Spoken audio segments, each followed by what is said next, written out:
इस वीडियो में Inox CVA IPO का डिटेल एनालिसिस करेंगे।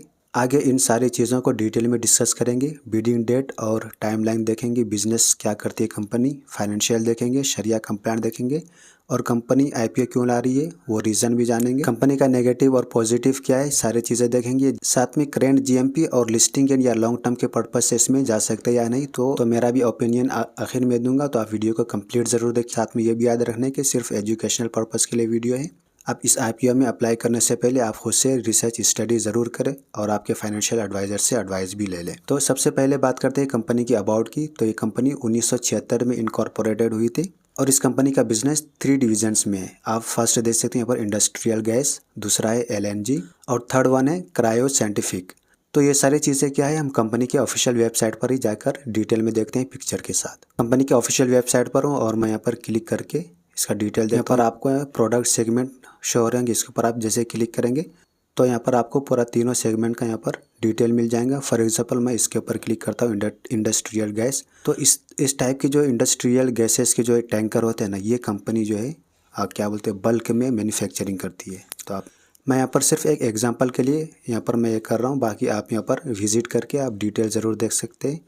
और हम यहाँ पर देखेंगे LNG का किस टाइप का रहेगा। तो यहाँ पर आप देखें इस टाइप के ये जो है मैन्युफैक्चरिंग करती है।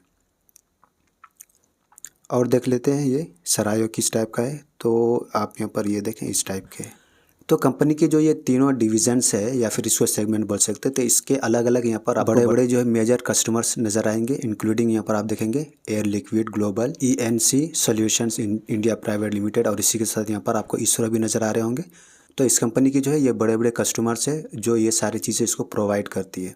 और कंपनी डोमेस्टिक के साथ एक्सपोर्ट भी करती है फॉरेन कंट्रीज़ को। आप यहाँ पर अप्रोच देखेंगे तो 66 कंट्रीज़ में इसका और इसमें आपको बड़े बड़े कंट्रीज़ नज़र आएंगे जैसे United state, Saudi Arabia, Netherlands, Brazil और यहाँ पर बाकी के कंट्रीज़ दे सकते हैं। और इस साल कंपनी के अगर ऑर्डर बुक देखेंगे तो 10,000 मिलियन से भी ज़्यादा जो है इस साल को ऑर्डर बुक हुए थे। अब हम कंपनी के one of the main part की बात करते हैं, वह है फाइनेंशियल।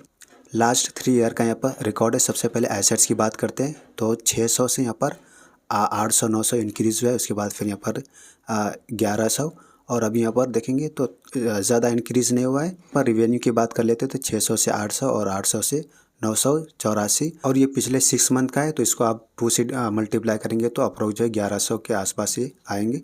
प्रॉफिट आफ्टर टैक्स 96 से 130 फिर 150 और इसी को अब यहाँ पर 200 बोल सकते हैं, तो 206। तो कंपनी जो है यहाँ पर ईयर बाय ईयर जो है अच्छा ग्रोथ कर रही है और नेटवर्थ में भी यहाँ per year by year increase हुआ है।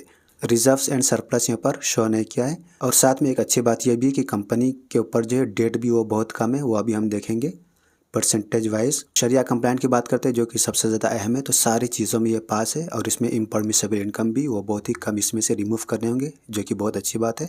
तो यहाँ पर इंटरेस्ट बियरिंग डेट यहाँ पर शो किया है तो वो अप्रोक्स 4% से भी कम है, जो कि बहुत अच्छी बात है। हम बात करते हैं कि परफॉर्मेंस इंडिकेटर की, तो इसका P रेशो आपको 39 नज़र आ रहे होंगे, थोड़ा एक ज़्यादा यहाँ पर नज़र आ रहे, जो कि पोस्ट के बाद 29 होने वाला है, तो ये एक अच्छी बात है। मार्केट कैप जो है 6,000 करोड़ की है, एक मिड कैप की कंपनी है। ROE, ROC और EPS और रिटर्न ऑन नेटवर्थ, ये सारी चीज़ें आपको बहुत ही ज़बरदस्त नज़र आ रहे होंगे। प्री इशू से पहले 99.30% था और पोस्ट इशू के बाद जो है 75% से भी ज़्यादा होने वाला है। सेबी के रूल के अकॉर्डिंग जो है इसको डाइल्यूट करना पड़ेगा बाद में। तो शेयर होल्डिंग पैटर्न भी यहाँ पर अच्छा रहने वाला है। तो उम्मीद करता हूँ कि यहाँ तक आप लोगों को कंपनी का बिजनेस और इसका फाइनेंशियल समझ में आ गया होगा।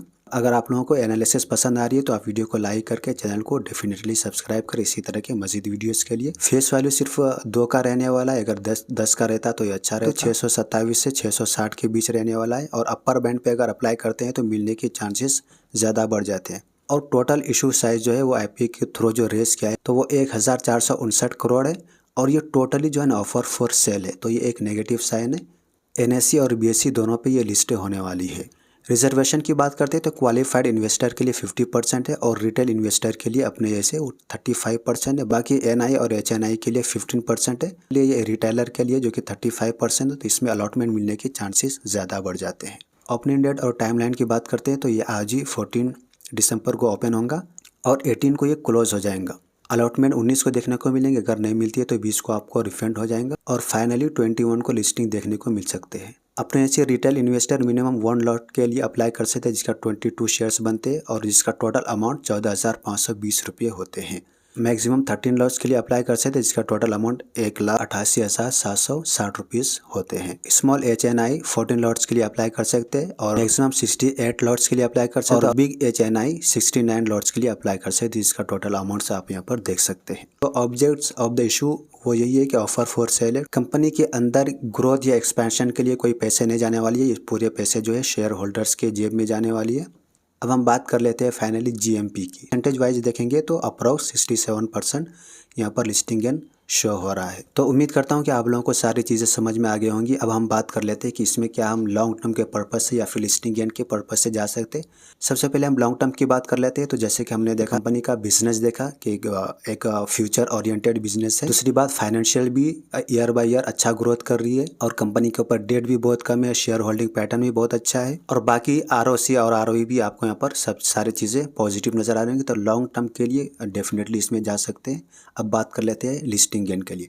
तो लिस्टिंग गेन के पर्पस अभी आप यहाँ पर देखें कि 67% अभी का करेंट बता रहे हैं। तो मिनिमम ये जो है 50% जो है ये मेरे हिसाब से ये लिस्टिंग गेन दे सकती है। तो उम्मीद है कि ये और भी इंक्रीज होगी। आप लोगों को क्या लगता है आप नीचे कमेंट करके ज़रूर बताएं और आप क्या इसमें अप्लाई करने जा रहे हैं या नहीं, तो आप वो भी नीचे कमेंट करके ज़रूर बताएं। और एनालिसिस के दौरान मुझसे कुछ मिस्टेक हुई तो वो भी आप ज़रूर कमेंट बताएं, मैं आपका बहुत ही शुक्रगुजार रहूँगा। तो किसी भी IPO में अप्लाई करने के लिए आपके पास डीमैट अकाउंट होना ज़रूरी है। तो आप अपस्टॉक, एंजल वन, ज़ेरोधा किसी में भी आप कर सकते हैं। मेरे रेफरल लिंक जो है नीचे डिस्क्रिप्शन में मिल जाएंगे। इस वीडियो को ज़्यादा से ज़्यादा शेयर करें। मिलते हैं नेक्स्ट वीडियो में, जब तक के लिए ऑल द बेस्ट।